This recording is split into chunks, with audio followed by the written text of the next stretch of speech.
এবারের প্রশ্নটা একেবারে পেছনের মাইক থেকে। আমার নাম রবি, আর আমি আইআইটির ছাত্র। আপনি বললেন ভালোবাসার কথা। আমার কাছে যেটা মনে হয় যে প্রেম, আমি যদি ভগবানকে প্রেম করি তাহলে এই সততা ইত্যাদি আপনি যে ভালো গুণাগুণের কথা বলেছেন, যেগুলো আমাদের মধ্যে থাকা উচিত, আল্লাহর একজন বান্দার যেগুলো থাকা উচিত, সেগুলো তো তখন এমনিতে চলে আসবে। তাহলে এইসব নিয়ম কেন? আল্লাহ আপনাদের কোরআনে যেগুলো বলেছেন, এই নিয়ম মানা কি জরুরি? আমি যদি ভগবানকে প্রেম করি, সেটা কি তাহলে যথেষ্ট নয়? শুধু এভাবেই কি আমি ভগবান বা আল্লাহর প্রশংসা করতে পারি না? ভাই একটা প্রশ্ন করলেন, আমি প্রশ্নটা আরেকবার বলছি।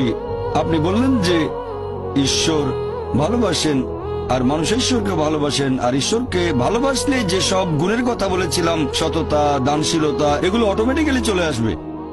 তাহলে এটার কি প্রয়োজন আছে যে আমরা আল্লাহ তাআলার নির্দেশ মানব যেগুলো আছে কোরআনে? এটা কি দরকার আছে? ভাই, যদি সবকিছু অটোমেটিক্যালি চলে আসে তাহলে আপনিও অটোমেটিক্যালি কোরআনের নির্দেশগুলো মানবেন। তবে সবাই কিন্তু সবকিছু অটোমেটিক্যালি পায় না, বুঝতে পারলেন? তাহলে আল্লাহ যেটা চান, আপনি যদি সৃষ্টিকর্তাকে ভালোবাসেন, যেমন ধরেন আমি বললাম আমার মাকে আমি ভালোবাসি, আমি আমার মাকে ভালোবাসি। আমার মা আমাকে বলল, বাছা আমার মিথ্যে বলো না।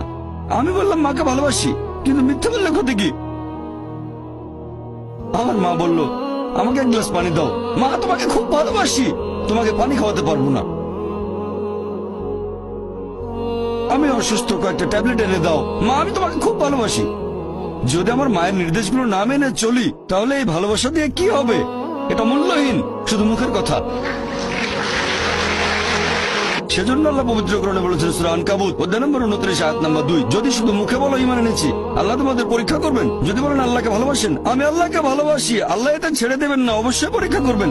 শুধু যদি বলেন আল্লাহকে ভালোবাসি, শুধু যদি বলেন ঈমান এনেছি, আল্লাহকে বিশ্বাস করি, অবশ্যই আল্লাহ আমাদের পরীক্ষা করবেন। তাহলে এই জীবন একটা পরীক্ষা। এরপর যখন পরীক্ষা দিতে যাবেন, আপনি যদি সেই পরীক্ষার নিয়ম কানুন না জানেন, তাহলে সমস্যা হবে।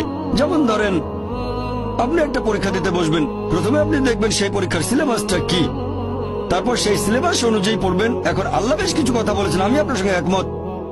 কিছু জিনিস বা গুণ, যেমন সততা, দানশীলতা, এগুলো মানুষের ভেতরে থাকে, আল্লাহ এগুলো দিয়েছেন। তবে অনেক কিছুই তো আমরা জানি না। মদপান না করাটা ভেতরে থাকে না, দানশীলতার ব্যাপারটা মানুষের ভেতরে থাকে, মানে থাকতে পারে। যেমন কাউকে অত্যাচার করলে আপনার খারাপ লাগতে পারে, কিছু জিনিস আমাদের ভেতরে থাকে। জুয়া না খেলাটা ভেতরে থাকে না। তাহলে কিছু জিনিস ভেতরে আছে আর কিছু নেই। আমাদের যেটা করতে হবে, আমরা আল্লাহ সুবহানাহু ওয়া তাআলার নির্দেশগুলো সব মেনে চলবো। আর আল্লাহ বলেছেন এই জীবন একটা পরীক্ষা। তাহলে আপনি যদি আল্লাহর আদেশগুলো পড়ে না দেখেন, পরীক্ষা পাশ করবেন কিভাবে? আমি কেন এই কোরআন পড়তে বলছি? কারণ এই হলো একমাত্র বই যেটা আল্লাহ তাআলার আসমানি কিতাব, যেটা এখনো অবিকৃত অবস্থায় আছে। স্যার উইলিয়াম মেয়র কথা অনুযায়ী, যিনি ইসলামের একজন